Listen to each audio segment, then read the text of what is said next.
আপনারা ইমাম আহমদ ইবনে হাম্বালের নাম শুনেছেন? উনি এক মসজিদে ঢুকে মাগরিবের নামাজ পড়লেন, এশার সালাত আদায় করলেন।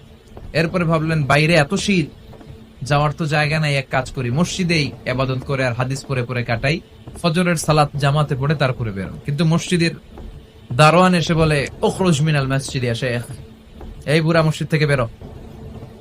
চিনে নাই, উনি যে এত বড় আলেমে দ্বীন মুহাদ্দিস, চিনতে পারে নাই। ইমাম আহমদ ইবনে হাম্বল বললেন, বাবা বাইরে শীত, আমি কই যাব?